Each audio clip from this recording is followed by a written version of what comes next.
Bonjour à tous, aujourd'hui on va vous présenter le tuto de lardage.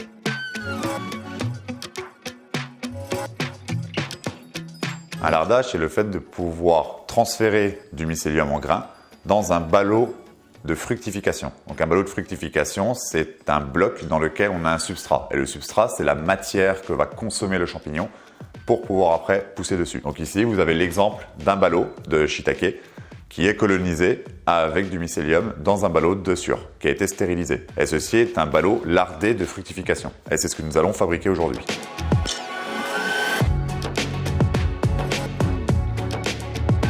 Pour pouvoir larder du mycélium dans votre maison, pour ne pas avoir besoin d'investir dans un laboratoire stérile pour pouvoir faire cette étape, vous aurez besoin du mycélium, d'un masque pour pouvoir bloquer les bactéries de la respiration, surtout que vous devrez être au-dessus du sac, une charlotte de préférence et surtout une paire de gants. On n'oublie pas bien sûr de l'alcool à 70 et des bougies. Les bougies vont servir à quoi? Les bougies vont servir à créer un dôme de chaleur par-dessus le sac pour brûler et dévier les poussières en substantation qui pourraient tomber dans le sac pour éviter d'avoir de nouveaux contaminants.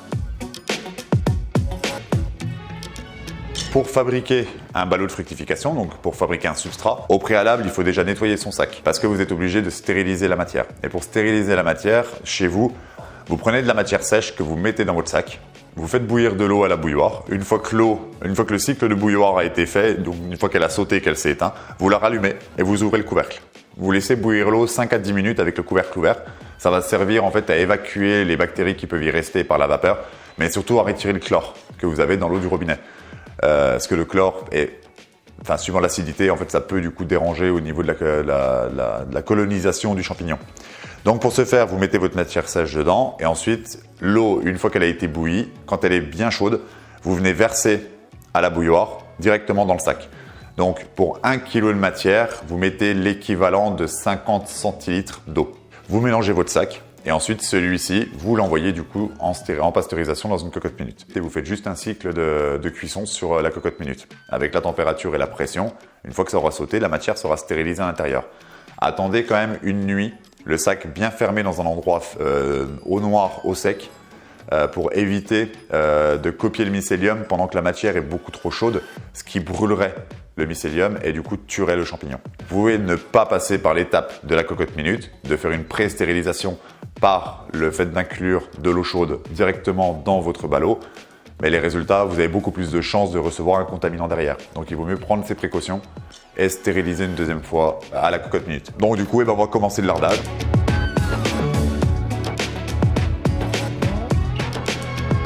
Donc au préalable, avant de commencer la vidéo, on a déjà nettoyé notre surface de travail. Nous, on a pris une douche, on s'est nettoyé aussi. Donc on va s'équiper aussi nous avec le matériel. Donc on va préparer sa petite charlotte. Hop, on aura une belle tête avec ça. Hop, sa paire de gants. Évidemment. Juste une chose, évitez de souffler dans les gants avant, parce que ça crée de l'humidité à l'intérieur. C'est pas forcément agréable. Vous pouvez, hein, mais c'est surtout pour vous. Hop, et le masque, qu'on n'oublie surtout pas. Malgré le fait qu'on soit équipé, nos équipements ne sont pas forcément stériles, donc on se renettoie une deuxième fois. On se renettoie encore une fois les mains, et surtout l'interstice des doigts et les avant-bras. C'est de l'alcool, je sais. Faites attention si vous avez des coupures. Mais c'est vraiment pour limiter le fait d'avoir des contaminants à l'intérieur. Maintenant, deuxième chose, on va devoir allumer toutes nos bougies.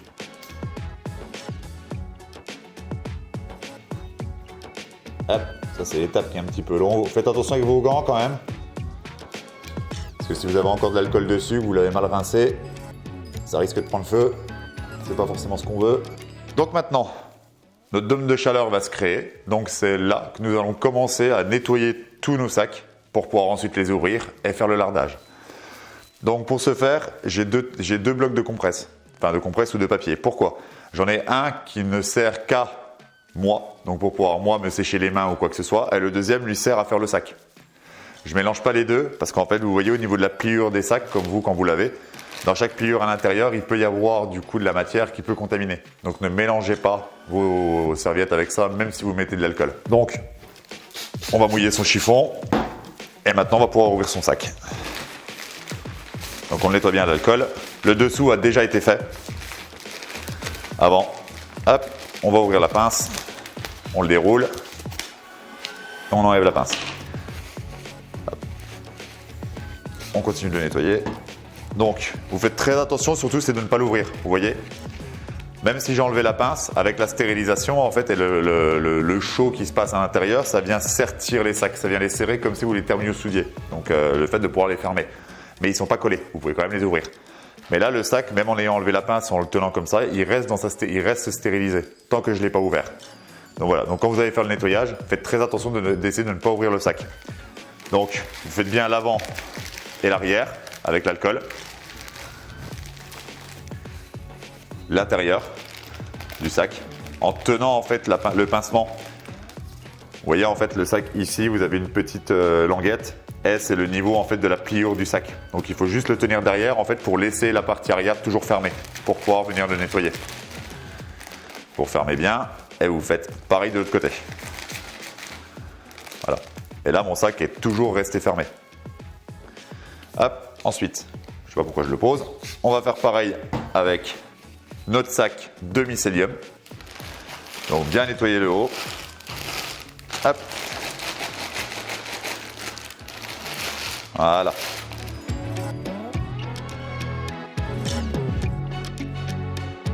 Ensuite, donc pareil, le sac a déjà été nettoyé lui au préalable avant de pouvoir le poser sur la table. Parce que la table a été nettoyée aussi à l'alcool. Là, je vais venir casser mon mycélium. Donc pourquoi casser son mycélium? C'est pour que ce soit beaucoup plus facile en fait à larder. Donc le fait de pouvoir verser son grain, sinon on a des boules. Et surtout, c'est qu'une fois qu'on va venir remélanger le substrat, on va pouvoir vraiment mettre des grains partout dans le bloc, du coup, dans le pain. Et la colonisation s'accélérera et sera beaucoup plus rapide. Donc voilà, donc là on vient le casser.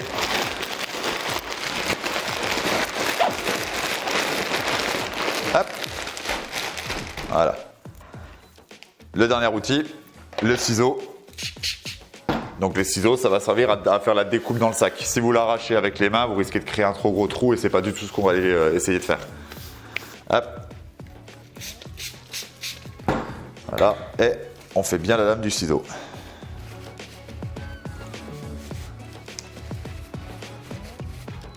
Donc mon mycélium a été cassé. Mon ballot que je vais coloniser a été copié. Maintenant, on va l'ouvrir. Vous venez pas l'ouvrir à l'horizontale, surtout pas. En fait, le but, lui, c'est qu'on puisse le refermer. Dans la logique, un sac de 2,5 kg nous permet de coloniser 10 sacs de 2,5 kg. Donc on passe de 2,5 kg de matière à 25 kg au total, en faisant ce qu'on appelle un lardage à 10% dans ces palots-là. Donc du coup, pour un sac comme ça, je peux en faire 10 de sur ou 10 de paille. Mais là, vu que j'en ai qu'un, je vais conserver la matière. Donc du coup, on va devoir prendre un peu plus de précautions. Donc c'est pour ça qu'il ne faut surtout pas l'ouvrir en grand et aussi qu'on vient casser le mycélium. Donc pour s'ouvrir, on commence toujours par le haut et on vient juste lui faire une ouverture sur le côté. Bien sûr, on est d'accord, l'ouverture côté dôme de chaleur. Hop, et on l'ouvre complet. Donc là, le sac a été ouvert. Je viens le placer dans mon dôme. Hop, on se renettoie encore une fois les mains à l'alcool. Ça, il faut le faire quasiment entre chaque étape. C'est vraiment pour limiter les contaminants et vaut mieux trop que vraiment pas assez. Et voilà, donc là, on va être prêt à faire le lardage. On va ouvrir son sac. La seule chose, c'est que vous devez surtout faire attention à ne pas mettre les mains à l'intérieur. Si vous mettez les mains à l'intérieur, vous risquez du coup de déposer de la contamination. Donc, toujours par l'extérieur, vous ouvrez votre sac. Voilà. Mon sac est ouvert. Il faut quand même une bonne ouverture pour être sûr de pouvoir faire tomber le grain dans le sac et pas sur la table. Toute la matière qui est à l'extérieur du sac, vous le laissez. Vous ne le reprenez pas pour le remettre dans le substrat. Donc voilà. Donc là, mon sac lui a été cassé. Mon mycélium est prêt. Et je vais pouvoir venir larder. Hop. Et je mets après. Voilà. Donc on n'oublie pas que pour un sac, je suis censé pouvoir en faire 10. Donc vous essayez de jauger, ça à force d'en faire, vous voyez à peu près ce que vous mettez, pas besoin de le faire à la balance, hein, c'est pas au compte juste, et après vous faites que 5 sacs et que vous faites un lardage à 20%, c'est pas grave. Mais voilà, mais faites juste attention de ne pas en mettre trop non plus, parce que ça sert à rien. Donc voilà, donc lui du coup, il sera prêt à être fermé pour après, et ce sac là, du coup mon sac de lardage, on va le fermer. Quand vous êtes au laboratoire comme Pierre, bah, vous avez une thermosoudeuse, mais quand vous êtes comme ici, et qu'on n'en a pas, donc là, on va repartir du même principe. Si j'étais au scotch ou au trombone, du coup, je viendrais directement juste faire une pliure à l'arrière en laissant de l'air dans le sac et mettre mes deux trombones pour venir le fermer. Mais là, aujourd'hui, j'ai pas de trombone. Du coup, moi, je vais réutiliser mes pinces. Hop. Et voilà. on ferme le sac en faisant 2 tours pour bien faire attention que l'air ne s'échappe pas. Et voilà, le mycélium est mis dans le sac. Maintenant, on va le mélanger. Donc, on n'a plus d'obligation de rester dans le dôme de chaleur. Vu que le sac est fermé, maintenant on repart en zone stérile. Donc vous le sortez, pareil, vous cassez un peu la matière et vous mélangez.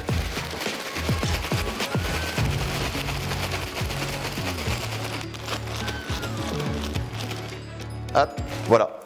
Donc la seule chose à faire attention par contre quand vous mélangez votre sac, c'est de ne pas mettre le doigt sur le filtre. Parce qu'en fait, un des problèmes, si vous mettez le doigt sur le filtre, c'est assez fragile, du coup ça risque de les percer.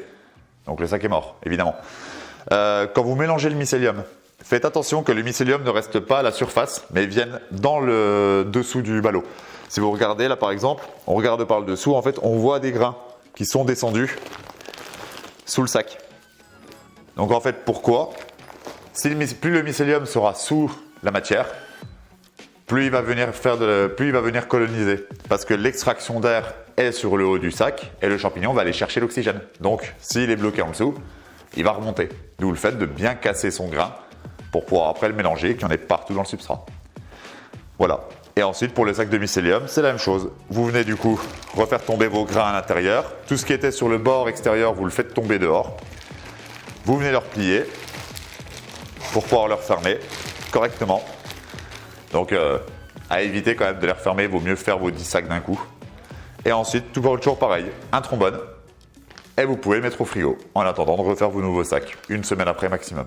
Donc du coup maintenant le tuto est terminé, on vous a expliqué comment faire un lardage. Si jamais vous avez plus de questions, n'hésitez pas. Et on espère vous revoir très vite sur le site de Bracewell. Et n'hésitez pas à aller voir nos anciennes vidéos pour en connaître un peu plus sur le monde fongique.